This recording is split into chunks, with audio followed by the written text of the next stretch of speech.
Okay, we're recording. This is episode 17 of Wrong Speed Record Chat. And today we have Mr. Freddie Murphy from Torino. Hello, Freddie. Hi, Joe. Hi, everyone. How you doing? Fine. Fine. Okay, that's better. Like, I think personally, I'm okay, but things could be better. Right. And so you're in Torino. How's Torino? It's a really nice city. I moved here a few years ago, and I decided to move here because I love the city and the vibe that I got every time I was visiting. And I had to choose among other cities. So I'm really happy about the choice now, and it's a good measure. There's a lot of green. The Alps are near, but also the sea is not that far, and there's a vibrant enough scene. And Milan, that is maybe better for the music artist scene, is close enough. Is 1 hour. So I love Torino. I've spent a lot of time. That's the one city I've spent my most time in Italy. I've had friends there from other bands and whatever else, and yeah, I think it's a great place. Kind of industrially, but kind of beautiful. I love the beauty. It's and any British person knows the city from the Italian Job. Ah, okay, right. Sure. So they're driving around Torino all the way around it, and not driving in Fiats because Fiat wouldn't let them drive Fiat, so they had to drive. I didn't know. Okay. Yeah, they had to drive Minis, which what made Minis really famous. Of course. But I love Torino, and there's some great music venues there as well, which maybe we can talk about. But I particularly like what's that one that's the kind of, there's a few sort of kind of old squat type venues in Torino that I really like. Yeah. You performed, right? At El Paso, maybe? El Paso. A different band I play in did. Yeah, I played with a couple of Torino people at El Paso. Yeah, I love that place. And I also played in a old Fiat garage in the city centre where they opened up the doors and they took out the old Fiats, and we played in the garage just out onto the street.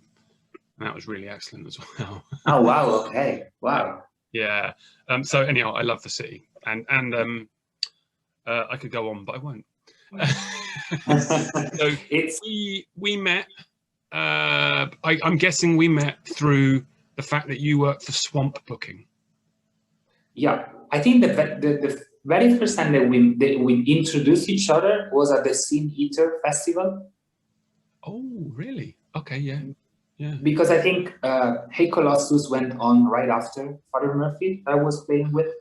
Yeah. Or like maybe 2 bands after, something like that. But I remember talking with Paul for sure. And I knew already Jason, and I think he introduced us. Right. And right after a few weeks, then I started working with Swamp, and or I was already working with Swamp somehow, but mainly it was the very beginning, and then I started working with you. Actually, Hey Colossus were the first band I started to work with for Swamp Booking. Okay, sorry about that. No, it's been a fun ride, absolutely. So the Cineta Festival, it's a festival run by Dave and Liz, who run Lancashire and Somerset Records, and it's based in a tiny village called Bishop Castle in Shropshire. Okay. Yeah, Shropshire. So it's about half an hour or an hour's drive from Shrewsbury and Never Each, really. About 2 hours west of Birmingham, sort of towards Wales, and it's a lovely place. Yeah, absolutely. Yeah, I have a great memory of the festival. Yeah, and of the bands that played, and there was kind of like a ritual. There was kind of like a very tiny creek passing in between the festival, and then we had to write down the scenes that we committed in the past year and put it in a bin, and then they burned the bin. and while burning, we had to scream at the beam, burn, burn, burn. It was like, yeah, it was really pagan. I was so excited. Yeah, well, I guess that it was eating our sins, correct? Yep. Yeah. But it was like here, like we have some rituals that they are very pagan, but like the Catholic Church, when they understood that they couldn't eradicate those rituals, they decided, as they did often also with buildings and such, to make them part of the official church like rituals. And some of those are really strong, but like they are always they're like even if they are part of the community, like they're very rooted in the community. They're more like I don't know, in the beginning of the year you burn like some woods or like some part of like the fields. You make kind of like a small, not tower, but like a convoy kind of. And then but then they put like an image of an old woman, because the old year is represented as an old woman, and so they burn the old woman. So there's, you know, like this is very strong, and it's of course really comes from patriarchy and such. So for me, being there and seeing that like we were burning what we did, not others, you know, not figurating the mistakes we not an old woman, but what we did, it was really interesting, informative, and stimulating in many ways.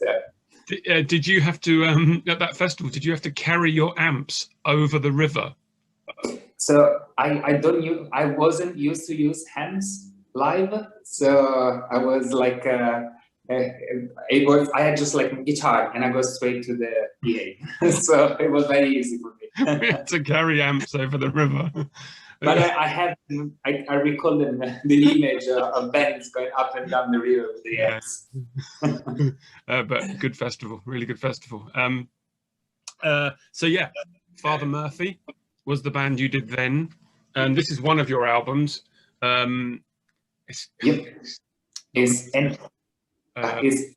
Anyway, your children will deny it. Yeah, anyway, your children will deny it. Exactly. You know your own albums. Excellent. And this is actually from 2011, I think, right? 12. 12. Okay. Yeah. So a good few years ago. Yeah. Recorded in 2011, came out 2012, I guess. Yeah. Great record. Reminds me of I dug out a couple of records. I thought it sounded like, actually, I thought it was it was somewhere between Faust tapes. Okay. Yeah. And I was thinking also, do you know this soundtrack? Yeah. So it's kind of it's kind of a dark album, I would say.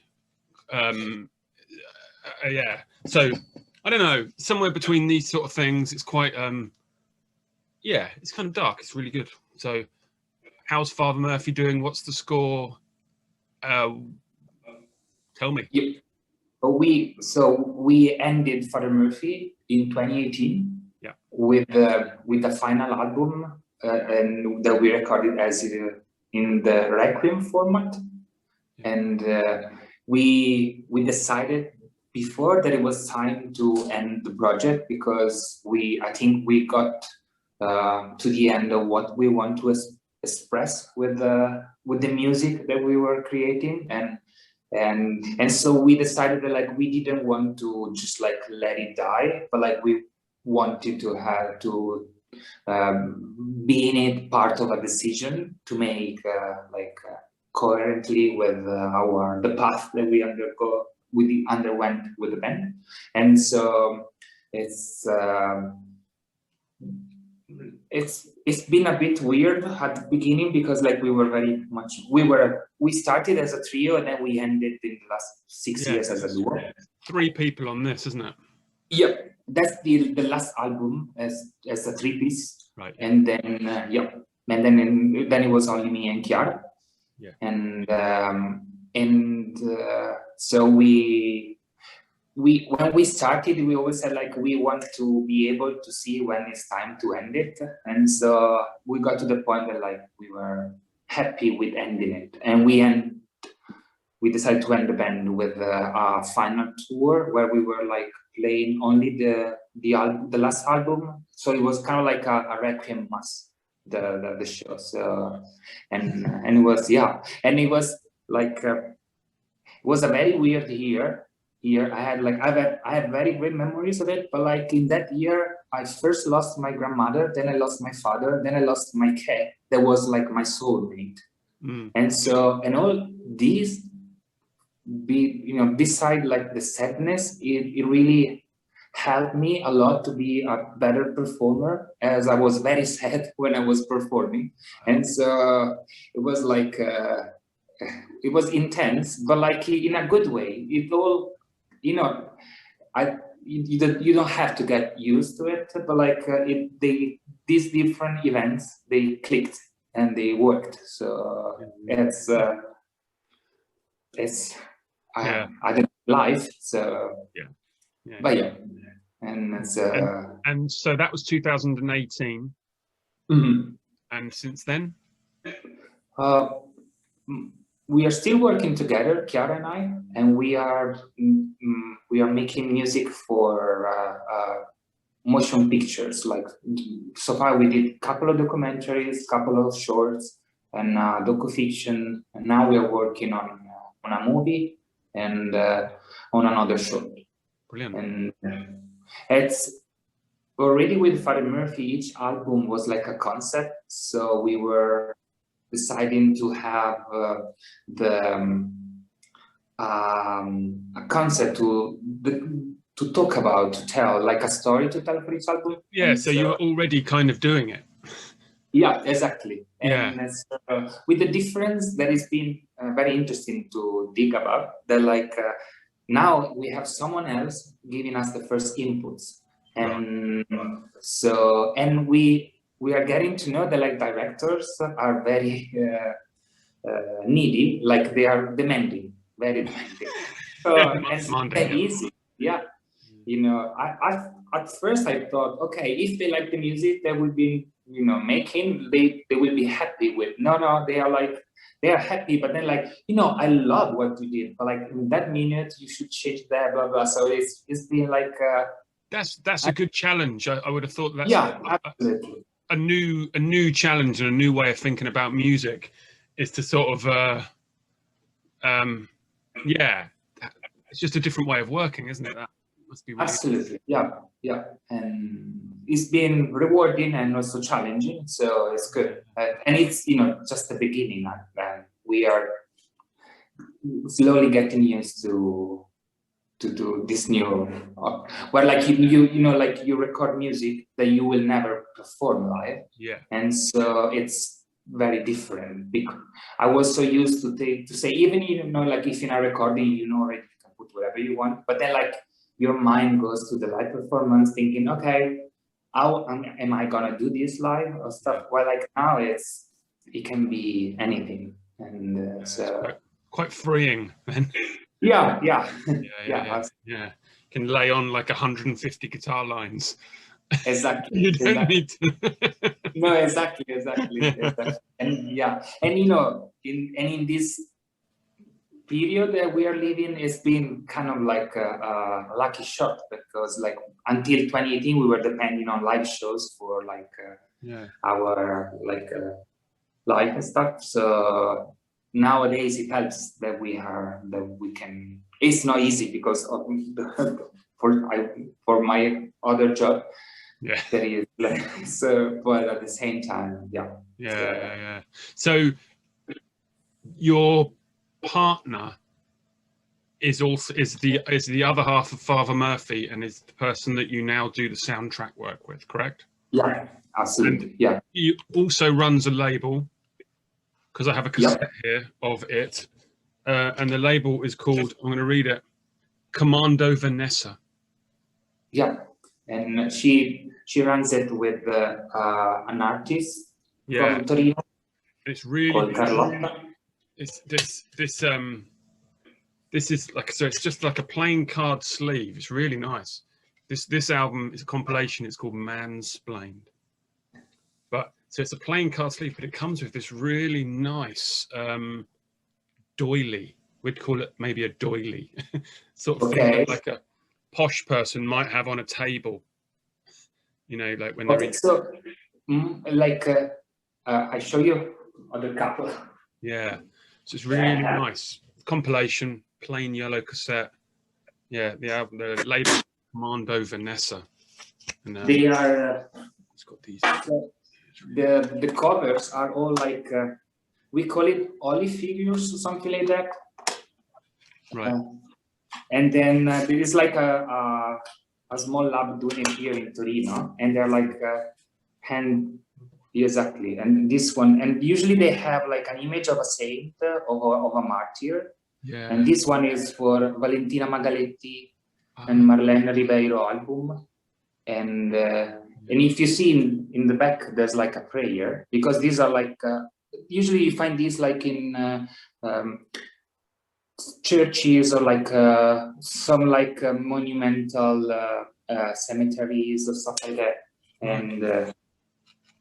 And they have like a very small run for each album, and they're like they've been working with I think like the funny thing behind the name of the compilation is that like when they decided to start working together on the label, and they got so many, you know, like people, mainly men, telling them, oh, you should do this, oh no, you should do that, blah blah blah. And so, you know, to the point that was very much annoying, but like at the same time they say like, oh, you know what, Mansplained. Yeah, exactly. So I find it brilliant.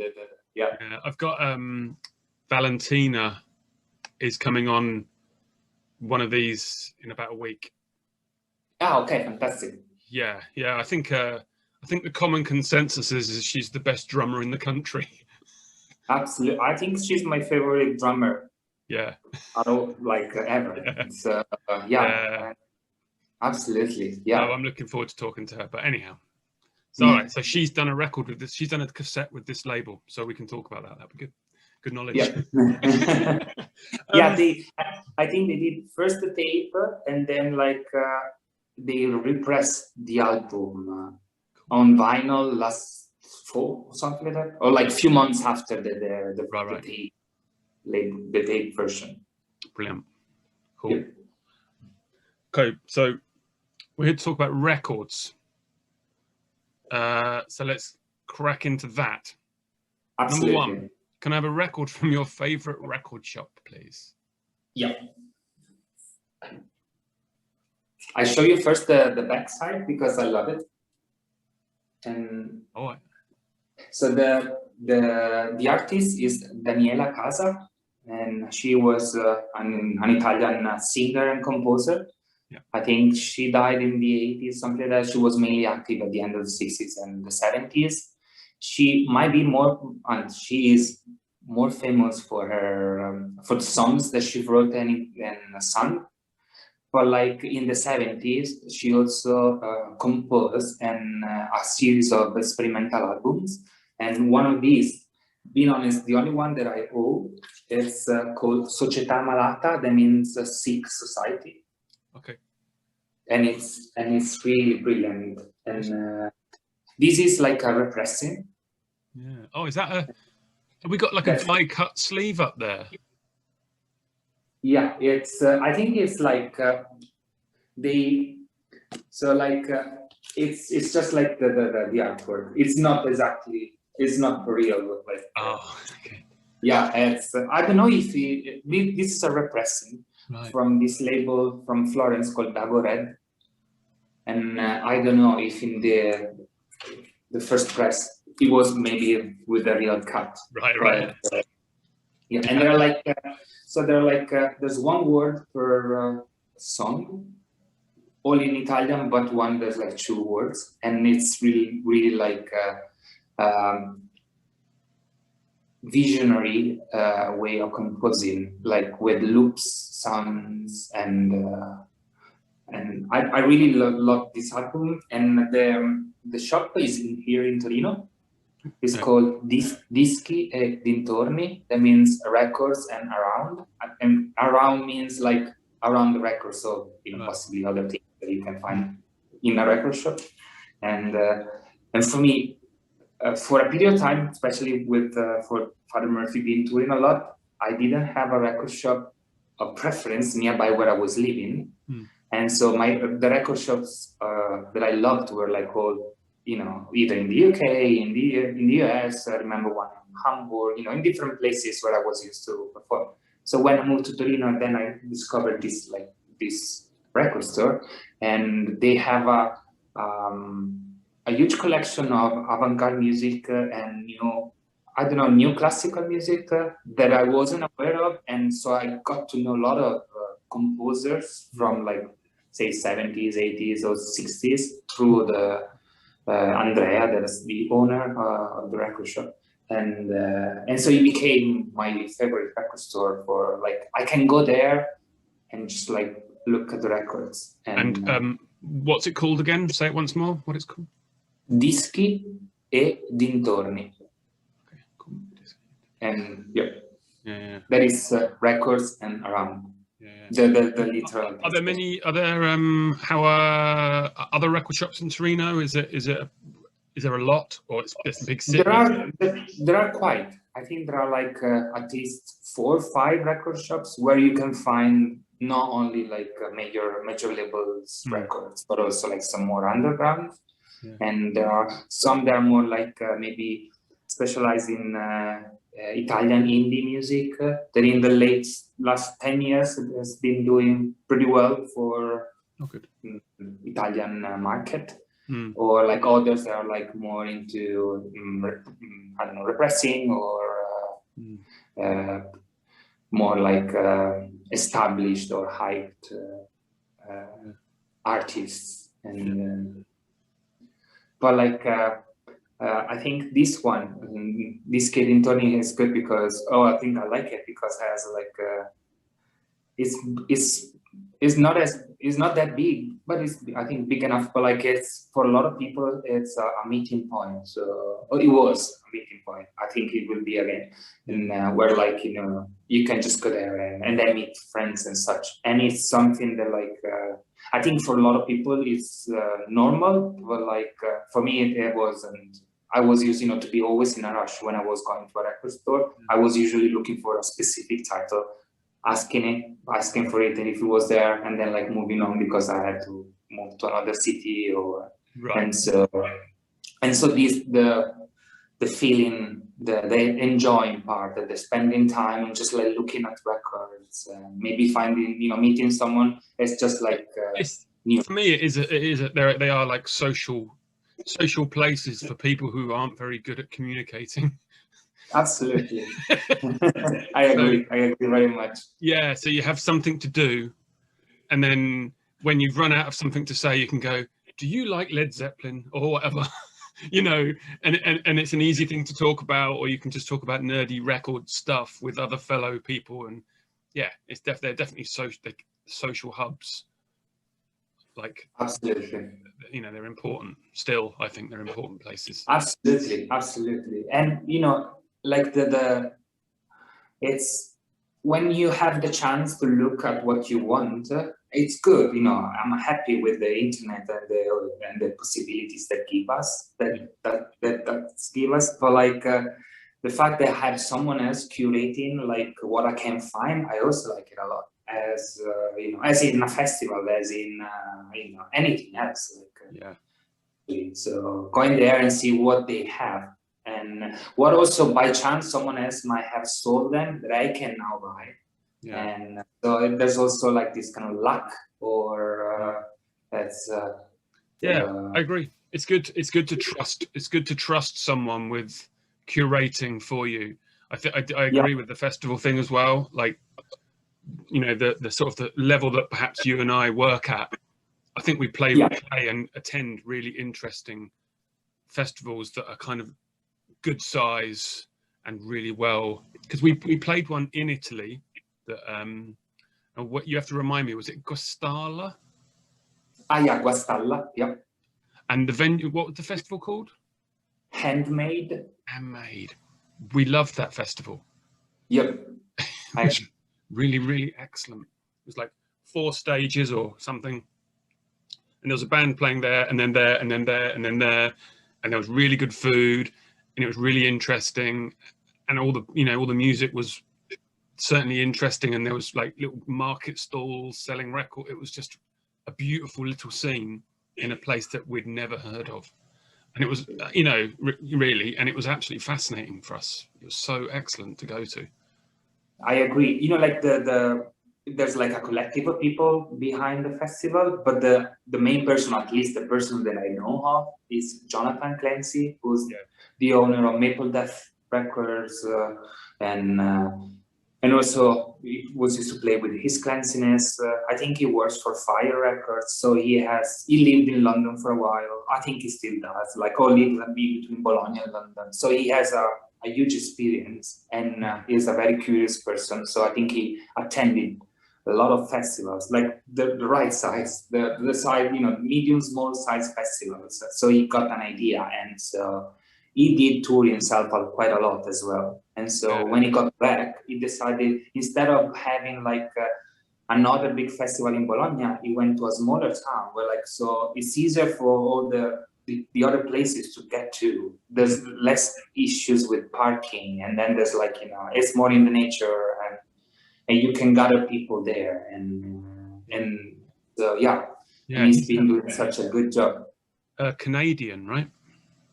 Yeah, I think he's I don't know if he was born in Canada and then moved to Italy, or if his family is Canadian. I don't know his story. Yeah. But anyhow, I'm just talking about record shops, the curatedness, and as you say. So I'm just going along with it. Really, the whole festival thing, when it's just been done by a few people and it's just so focused, and it can be absolutely, yeah. And usually, sometimes these small festivals, these curated festivals, have kind of like record shops inside. So and it all comes around. So, and not just record shops, they might have food trucks, but and even there, it's not just the regular fries or such, but maybe something else. So there's a curating even in there. Yeah. So, it's brilliant. I love it. Hit me with a record with memories. Yep. So it's one of my favorite record of all time, and it's. So this comes. So I saw it. I was in London. I don't remember the record shop where I bought it, but I saw it on the wall, and I think it was for £80, £90. And I was like, I don't know, because at that time I was working as tour manager and driver for Julie Doiron. She was used to play bass with Eric Strip, Canadian band. Oh, right. I know Eric Strip, yeah. Okay, so Julie then had and she still does a long career as a singer-songwriter, and I was working with her and mainly driving around. And so my main concern was if I buy this record now, beside the price, as I won't be back home for at least another 3 weeks, and he has to drive around Europe with me, in the car. And it was May, so not that hot, but still. So I didn't know what to do or what not to do. So I decided not to buy it. And during the tour, in another shop, I found this one that is the bootleg. Oh, okay. For €20. So I decided, okay, this is fate, or so I decided to buy the bootleg. But by the end, I got back to London where I had to drop off the car. I somehow found myself again in the store. So I said, and the record, the original, was still there. So I said, oh, fuck it. And I bought it. so I had to. Yeah. So whenever I never do it. I've done it maybe once or twice. Play records for outside my house, for friends or in a bar. So I bring the bootleg. Yeah. But that's a great record. Did you see the band when they played as This Is Not This Heat? I was supposed to, but then like I think the drummer had an incident and had with his uncle or something, and so they had to cancel the show. And so yeah, I didn't. And so then like my tickets were still like valid for the year after, a few months after, but I took that as like you know, the fate saying, no, you know, you missed the chance, so the chance is dismissed. I was like, okay. So I try to follow these things as like signs, not coincidences, but like signs to show me the way, in a way. Wow. Right. Crikey. You're like the dice man. You're going to roll the dice and let everything else make sense for you. No. I love making decisions, but like, you know, if something happens that might be seen as like a sign, I try to follow it and go. No way. Yeah. Well, this heat have come up with alarming regularity on all the episodes so far, pretty much in one form or another. I think, as I've said already a couple of times, I think massively influential. And still, especially like Charles Hayward, still in our world. You know, he's not like a big rock star or anything. No, absolutely. You know, he put a record out on God Unknown, Jason Mugstar's label. Yeah, absolutely. Yeah, and I find that endlessly fascinating to me. Yeah, I got to know him because he came to me and Chiara complimenting us after a show in London. Right. Cool. And you know, it was thanks to, we were opening for Tomaga, and so, you know, and I knew that Tom and Valentina were already working with it, so yeah. And, you know, it makes sense. Nice people like Tom, but you know. Yeah. God rest his soul, eh? Absolutely. Yeah. Hit me with a bargain find. Yeah, so this it's a funny story. So like, I think one of our very first tours in the US, we played in Chicago with a band called Mayor Daily, and that's all right. Mayor Daily, is that Mayor? Sorry. Yeah. That was like the name of this mayor. That was like maybe at that time in Chicago that was very bad, and the band said like they hated it so much that like decided to use the name, and so but they didn't have any record. We really liked the show. It was like shoebass and drums, right. Very heavy, kind of like early Swans, but maybe a bit more melodic. But really, I really dug the sound a lot. But they only had the tape, so couple of years after that, we were in Leeds, and I think it's called Jumbo Records, the record Jumbo store. Records, yeah. So there was the $6.99 the album, and so it's I really like it's like these are 4 long tracks. It's more like no wavy maybe, but I really like it a lot. It reminds me a bit of Confusion is Sex, or you know, that early Sonic Youth, and then like after a couple of years again, this girl came to waving at me, and I didn't recognize her, and she was from Mayor Daily that at that time disbanded, and she started a new band called Rind. That's this one. And it's also really fascinating. And I don't know if she's still making music. She's a sculptor for sure. Right. And so cool. So it's a record on that I found on the bargain bin that also comes with stories. Yeah. So, well, this is another thing that a lot of these having the same. They all pretty much cover the same, like a record with memories you've bought on tour. Your bargain find has got memories. We're going to go on to Bought on Tour next, and either of the previous 2 could have been on that. But I'm just here to drag stories out of people. So just before we move on, though, I just want to talk about a band that I really like from Torino. Mm-hmm. And my guess is they're not going anymore, but I could be wrong. And this is from, but I don't know what year this is from, but it could even be 20 years old, but they might still be going. It's called So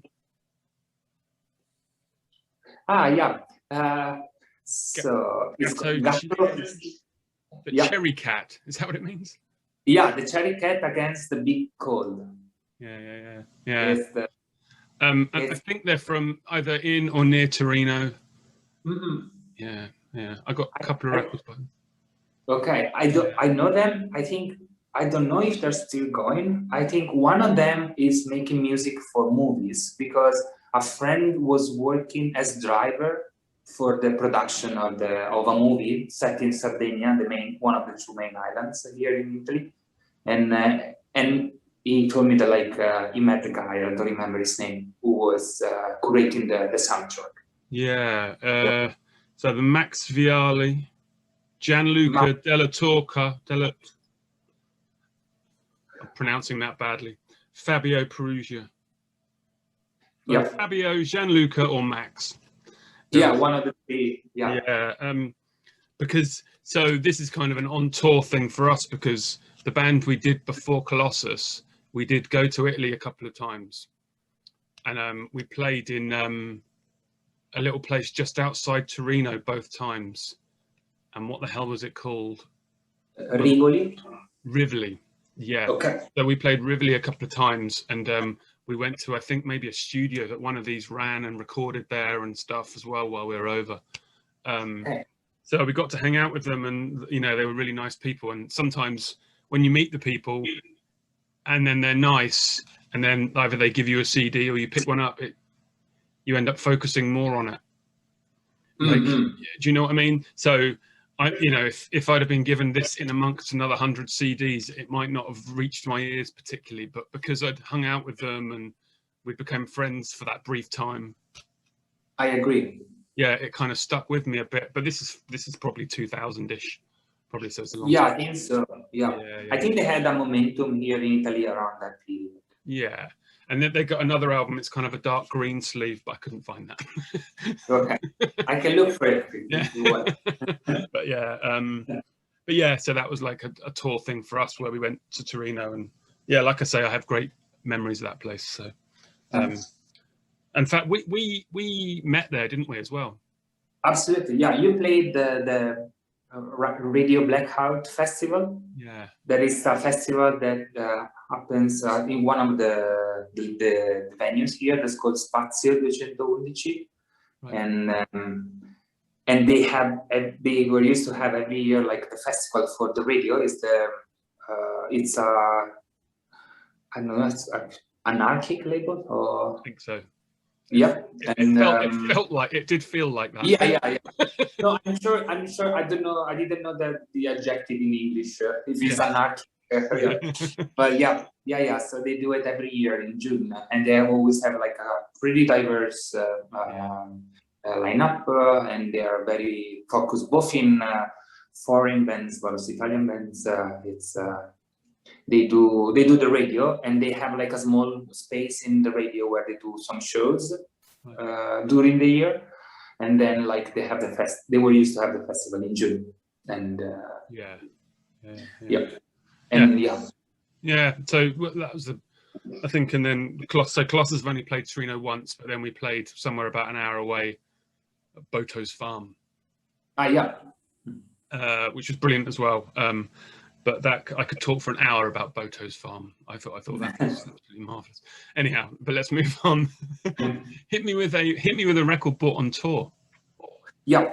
So. Oh, okay. This is the name of the album, and this is the band. And they're Talk Normal, and I think they were a duo from New York City, from Brooklyn, I think, and. They played a festival in Belgium where we played as well, and called Sonic City. There is a festival that like every year is curated by a different artist or different band, and that year was curated by D-Roof. D-Roof, oh yeah. Yep. And as soon as they started playing, so I saw the album, I knew them, and and I wanted to buy it, but then as soon as I started to play it, I recognized the New York song, kind of the the early 80s, but like heavy and noisy and but like with brilliant voices and like just guitar and drums both singing and yeah, so and I went to the merch and I have yeah, exactly. And I think one of them, Sarah Register, I would say it's her name. She is now mainly doing mastering, and I think she mastered the latest Tomaga just to have a full circle. Oh right, okay. Yeah. I was listening to that Tomaga album last night. Okay, mastered by all right. Yeah. So they had it mastered in New York then. Yeah. It's good to write that on your back of your record, isn't it? Mastered in New York. In New York, yeah, exactly. Yeah, it makes you look international. I like it. Absolutely, yeah, exactly. So with the tour business, in your job, you book tours for how many bands do you look after now? And now it's a bit uncertain because I don't know how I'm in talk with some bands for possibly be not on a sort of hiatus on a break for the period. So I would say something like between 12 and 14, depending on how things will go. I had a quick look on the I was looking on the Swamp website, which everyone can go and look at, and you can look at the roster of is it just you and Ricky? No, it's I think there's 6 of us. 6 of you. All right, okay. Yep. Right, so Nod get booked through Swamp, which is why I got that one out. Bad Breeding get booked through Swamp. Absolutely. Yeah. And the other one that I picked up that I really, really like this band, and Elisa and I, we go and see this band if we can. We've seen them once. We saw them Valentine's Day. They played the Moon in Cardiff, and we absolutely love this band. And it's Drab Majesty. Yeah, absolutely love that band. So they're booked by Swamp just for Europe, I guess. But is that correct? Yep. Yeah. Yeah. And who else do you look after? So I think the one who has the more British acts, because I together with Ricky, I look after Gnod, and then I have you guys and Parchim, and then Bonaconsol too, and then I have Castles. That's like a young duo from London. Okay. And then I have some Japanese noise masters like Mertbo and Keiji Haino, and Yuko Araki. That's like younger noisers, and she's a composer, and she has like a lot of sounds are very harsh, but at the same time you can tell that there's a composition behind, and there's she's like she starts from piano, I think, or at least like she's a trained piano player, but then like she translates those sounds into true synths or like or the machines, and she just released an album through Room 40. That's a very nice label from Australia, run by Lawrence English. That's like a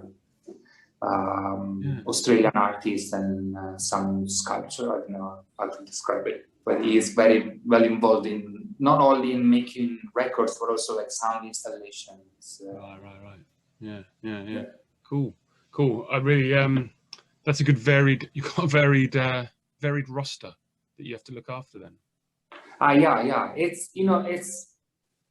It's always interesting and challenging, but also like rewarding when you have the chance to work with a diverse roster, because you tend to have your favorite venues and your favorite promoters, but then it's also, it depends on the artist, it depends on what like how big the artist is, like what kind of tour you're looking for. You know, there are so many aspects to consider, and I was thinking, because I was thinking, like, say us or Part Chimp, you know, you can just chuck us in a normal rock club or whatever, you know, pretty much to a point. But then maybe like the more experimental people you've just talked about, or Haino, for instance, I can imagine he has specific requests for sound and things, maybe. Yeah. You know, so you probably have to really work hard on each gig with him. It's like, okay, yeah, no, the PA needs to be this or whatever. Yeah, or like you know, the green room. Not talking specifically about Haino, but like, you know, some requests for the green room, like or I don't know. There are a lot of things that seems, or at least when I started doing this job, like I've been booking shows for 20 years, either for me or for friends. I was used, you know, if I go to say London and I play with a band from London, then if I like the band, I invite the band to play in my hometown or nearby. You know, something that I think a lot of us have been doing for years. And you know, you get good in knowing, you know, in trying to understand which venue is the right venue and such. But like, then there are so many aspects that you don't consider, from like the, I don't know, if it's a squad, asking them, you know, if smoking annoys someone on the band, maybe ask, you know, having like people not smoking during the show, or like having a green room, if they have to change, helps. And if there's a mirror in the green room, helps. You know, a lot of things that seems just like little details, but as for everything, depending on the performance or the person, or if it's a long tour and such, they can make a huge difference. So it's fascinating, and it's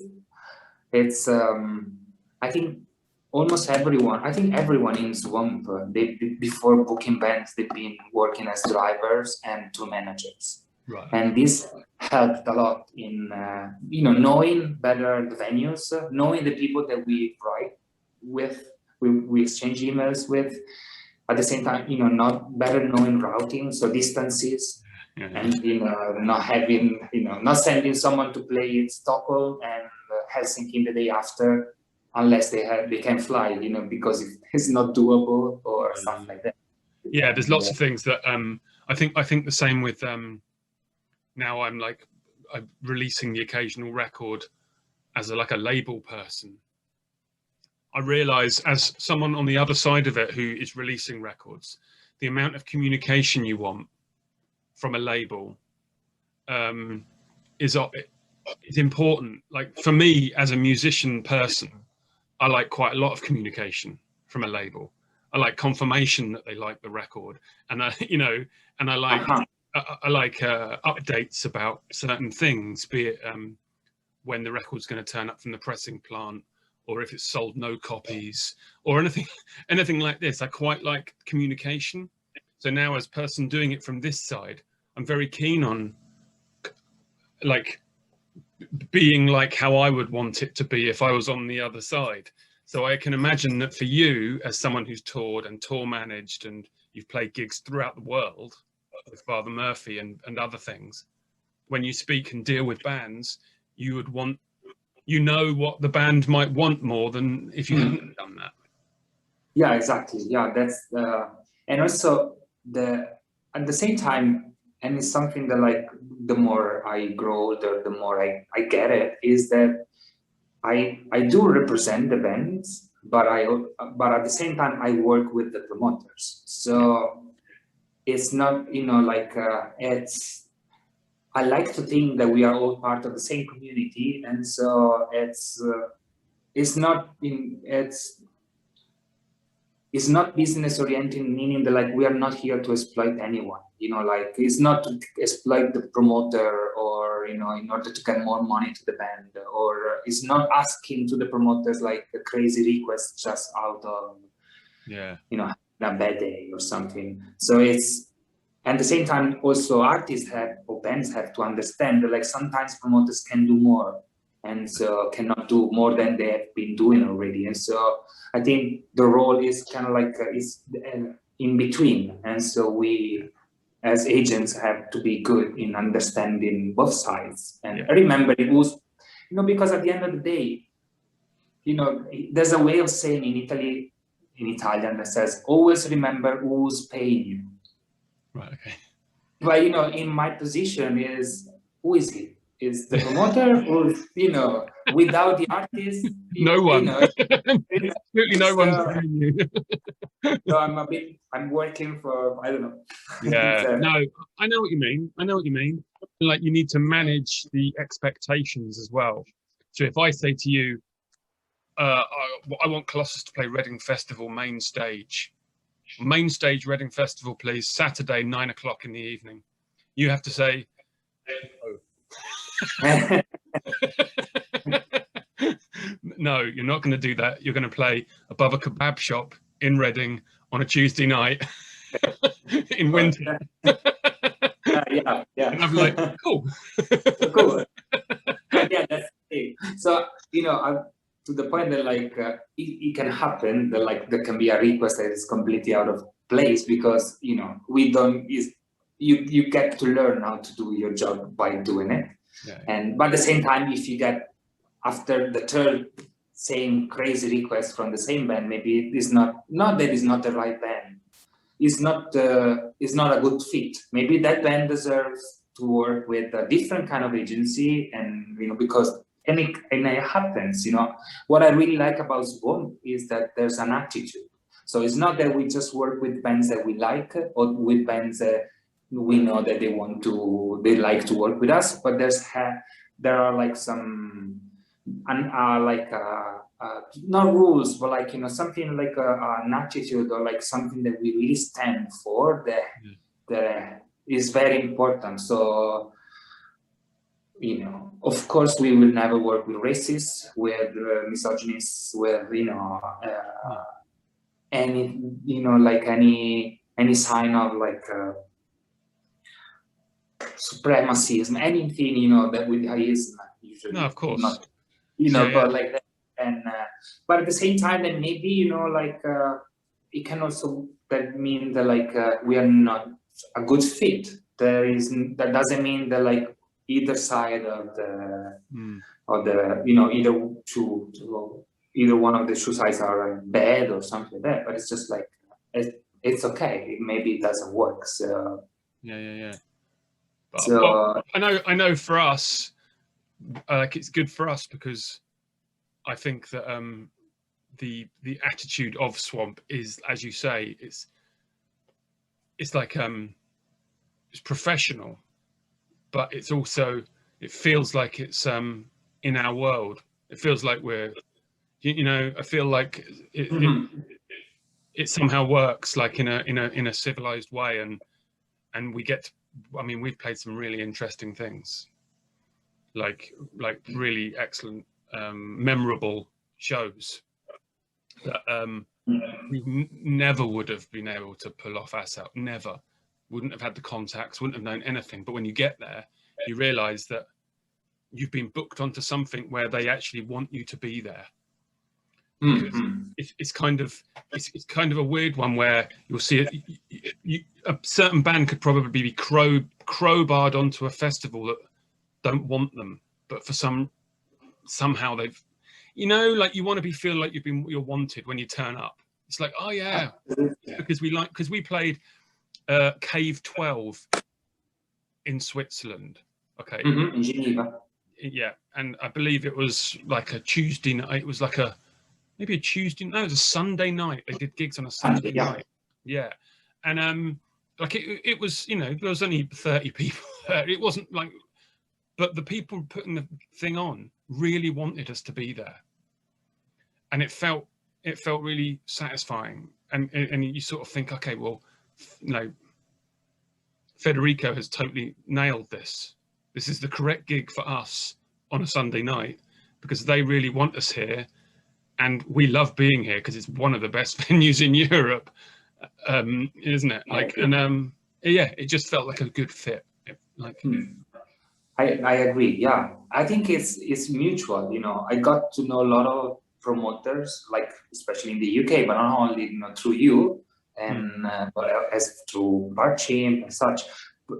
And then those same promoters kept working with me with other bands. Yeah. As I somehow some promoters reach out to have you or to have Colossus because they knew already Swamp, and through Swamp they got to know your work, and so it's mutual, and like I think it's what makes it for like it's a collaboration at the end of the day, and so I think that like especially in some cases because it doesn't have to be like this, because I also know some bands that, like they are really don't like, but they're not very social, present in socials, or like they're very into booking things or like remembering the name of the promoters, the venues, blah, blah, blah. So they are happy with just being sent like the tour book, and they just while others like you that they remember when the places, because you've been doing this for decades, and so you have a memory of like how you've been doing it. And if that promoter was promoting your show in another venue like 6 years ago or something like that, so you build like I don't know, like the community, the sense, so that like it makes sense, and so I think it's, for me, it's satisfying also with when I see that like not just that like you got like much more people the third time that you come back to a town, but then when also maybe the first time you played a nice venue but not the right venue, but maybe with the third time we nailed the right venue, the right promoter, and everything clicked. So it's the improving thing, like it's rewarding. Yeah, it's positive. It's a positive affair, for sure. Okay, hit me with a record that people wouldn't think that you, Freddie Murphy, would like. Okay, so this is the name. Okay. Kim Yumi, and that's Kim Yumi, and it's and was released, and it's like a Korean singer-songwriter from the 70s. Okay. And the album is fantastic. The arrangements are incredible, and her voice is super. I really love it, and it's powerful, but also like melancholic. The songs are great songs, and also all the players like just work great, and the way it's recorded, I think it's recorded with, I don't know, it sounds like as there's only one mic for the old drum kit. It's very, you can really feel the room, and I really love it. And Chiara bought it in another very, very great record shop in Northampton, Massachusetts. That I think the record shop is no longer, it was called Feeding Tube Records or Feeding Tubes, but there's a label that starts Feeding Tube. Feeding Tube. Yeah. Okay. Yeah. So the person that recommended the album, Chiara, is Brian Coley. Yeah, exactly. Yeah. And so I really, and Siusio, the American band. Yeah. XIU. Yeah, they just did a cover from one of the songs from his album. I don't remember which one. And here it's written in Korean, so I can know. Yeah. But if you, and awesome. Hold the record up again. Let's have another look at the front cover. Kim Jung Mi, and now, cool. Okay, it's gone in. I really suggest it. Yeah. So Feeding Tube, they put out the I was just speaking to Matt from Sly and the Family Drone. They put out the Sly and the Family Drone album. Ah, okay. I know, which I thought was amazing. I couldn't stop congratulating him. I thought it was so excellent. Yeah, absolutely. Great label. It's a really good label. So yeah, they're really nice folks. We played at the record shop once or twice, and they are really so Northampton, became very hip place to be, and so all the prices went up the roof, and so I think they have to move out. It became, you know, I don't know if it became too expensive or just like why to waste all this money in rents, and so I think they rented a warehouse in a maybe East Hampton or something nearby. Right. And Holyoke, there's like a university, but the scene there is really nice, or at least last time I was there like a few years back, and they're very much involved with the scene. So like the touring band usually plays with like 2-3 local bands, and so you always have a very good exchange. Right, cool. Yeah, I've never never played in America, never been anywhere. I went to New York once, over 20 years ago, but never been properly. Yeah. Okay. The last thing I have here is favorite 10-inch, and we'll get onto it in a second. Yeah. I just want to show. I've got a couple of Italian records. Okay. And I don't know if this is even going to come across as patronizing or what. I don't know. But I thought I'd pick a couple of Italian records that I really, really like, and you can laugh me out of court when I show them. Okay. Okay. Absolutely. So first off, this is you're probably going to consider this really, really cheesy. Okay. But I absolutely love this, and I've got 3 of his albums. I think you're going to hate this. Okay. I'm very curious now. I don't know him. It's Italo Disco. Italo. Okay, sure. Okay, it makes sense. The graphic. Yeah.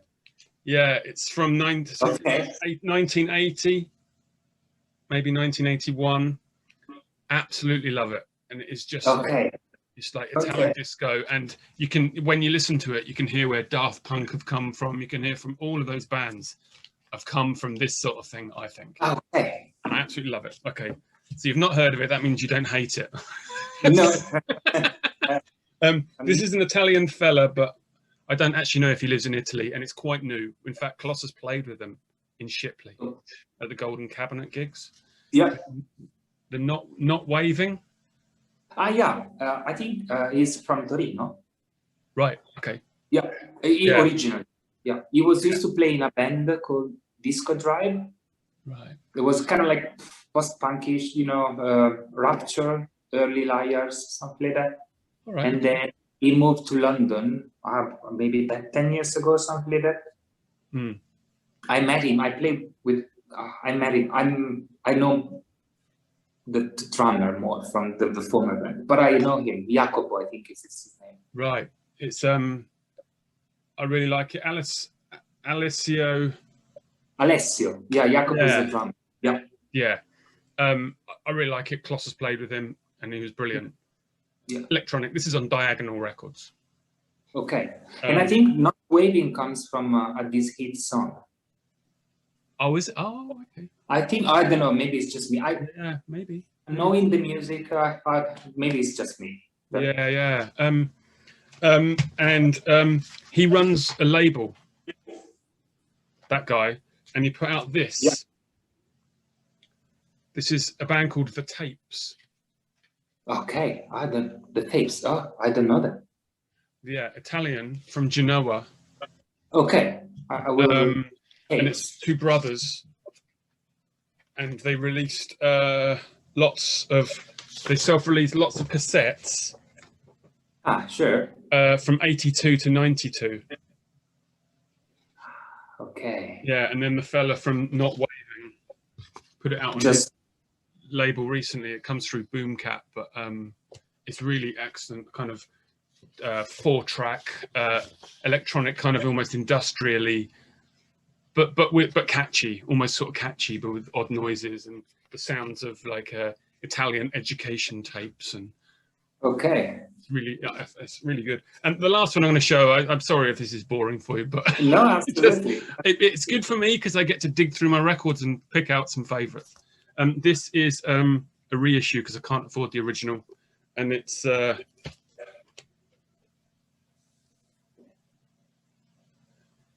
you know it?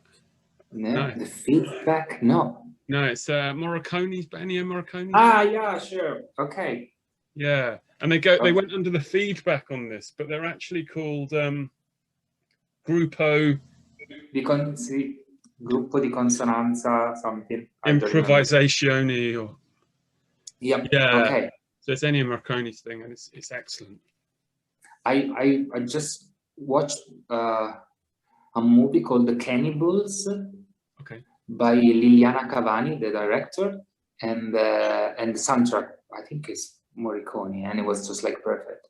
Yeah. And there are like it made so many soundtracks that it's still good. That like sometimes I watch a movie and by chance say, oh wow, even this is funny. And yeah. Well, on this I think he's wailing away on trumpet. Okay. Yeah. But the drums on this are insanely excellent. It's kind of like free jazz noise rock sort of krautrocky sort of excellence. So yeah, I don't know. There we are. That's my.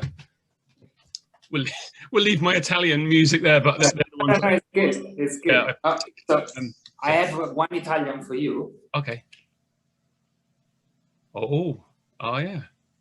And so they're called Dracula. I think it was like a soft porn vampire, heroine, something like that. Right. And they took the name from. And so this is the second album that was supposedly released in 72, 73. And it's called, it's written, it's in Latin. Right. And there was two guys and a girl. And the first album was released supposedly in 1969 or 1970, and it has some Black Sabbath vibes. Right. Okay. But it's like organ, timpani, and electric guitar, and voice usually is like either Latin or Italian, but it's more like kind of like a recitation rather than a singing. Yeah. And so. At one point they disbanded, but the interesting thing it was like that. I think at the time of this album, the main guy of the band said that like this Bartocchetti is the name of the guy. Said that like they were about to record and release 3 albums, and if a fan was able to listen to the 3 albums all together, one after the other, it was going to gain the gift of invisibility or something like that. And it's just like there's, I don't know, they were claiming something that like they came before Black Sabbath or something. But there, there's some it's very interesting because the organ is very churchy, but the guitar is really, bluesy, distorted, and but the drumming is sparse, so it reminds me more of a procession rather than like a rock band. It's just a sweet looking album cover as well. It really looks nice. Yeah. And, it's this is like a person eating in a cemetery, and it reminds me of the British. I don't know if it's a British movie, Don't Look Back, with that is based in. Venice. Oh, okay, yeah. And there's like the main character. It reminds me of the red gown. Yeah. Okay. So, yeah. I'm checking that out. When we're finished. Okay, yeah. So we're going for favorite 10-inch, which is the last subject, and go for it. And tell me what you think of 10-inch records. So I love 10 inches. Okay. Like I think it's my favorite format. Whoa. For like some of my favorite like records are on 10 inches. Like the one I picked, it's Mohammed, Greek duo from Athens, and this is their album. It's called Pecision Funebri. I think it's a procession, funereal procession, and I think in Greek. And the hearse is fantastic. Yeah. That's really good. And it's, how do you say, it's like, actually there are like 3. Right, it's a triple 10-inch box set. Yeah. And with booklet and oh, that's sweet. Yeah, it's really nice. Yeah. It's really nice. And So it's the music is low, long bows, like low notes, and the composition is really like kind of like, you know, the pace of a funeral procession describes a bit the idea, but like I really, it's possibly my favorite band. I had the chance to see them perform twice, and I really love them, and suggested to check them out. And then I think they released these as 10 inches, but like with Father Murphy we released at least 3 10 inches, and one of the release were actually 2 10 inches that you could either play one or the other, or if you have 2 turntables to play simultaneously. And it took us forever to figure out the composition, how to split in the 2 records. But like it was a fun thing to do. Did you do that? Did you do that before the Flaming Lips did it? Did the Flaming Lips? No, but like I know, but like I wasn't aware. I'm not a big fan of Flaming Lips, and so but then like through the reviews of the album, I got to know that Flaming Lips did that, and so like, no, but you know, we were like, yours will be better. Yours is definitely going to be better than theirs. Thank you. But it's like you know, what's the idea of putting the fact that like you know, the record is already a thing that you have to stand and put something. It's not just the object, it's the ritual of doing it. So for having 2 records to play simultaneously, it means that you need 2 people, and you need to coordinate, because if you have to go 3 2 1 play, and even by that it won't be perfect. No. So there were like, you know, and the concept behind that was failure as something good. As you know, by failing you are forced to do things again, and you learn, and then you know you meet your limits and blah blah blah. So but you know, we had this image of 2 friends gathering and having a cup of coffee or a tea, and then just like having to coordinate in playing the records. Yeah, I like that a lot. I really like that. It was like interesting. Yeah. The labels weren't that happy when we suggested to go for 2 10 inches, being very expensive already. The 10 inches. But you know, when you go like for a small run, you can ask a bit more money, and so at the end it went well. So we saw that. So just hold up that, was it a Greek 10 inch, the box set again? Yeah. Just because. So is the band? Is that the band MMMD? Yeah, this is the band. Yeah. So at first they were Mohammed. Yeah. Then like the name Mohammed, I think it's a very interesting name, but like in some places came with issues. Yes. And so they went for just MMMD. Gotcha. MMMD. There was already MMMD Mohammed, so they just took out the Mohammed part. And this is the title, if you can see. Yeah, it looks really nice.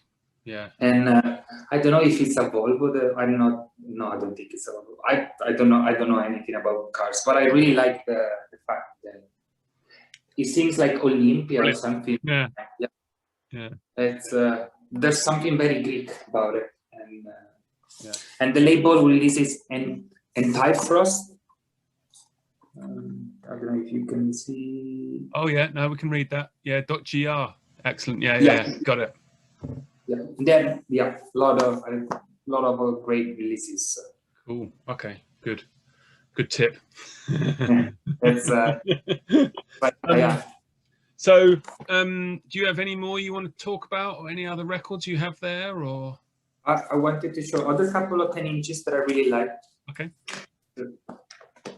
Oh yeah, Liars, and I really love the fact that like they just took the Einstürzen and all out, and it's just like.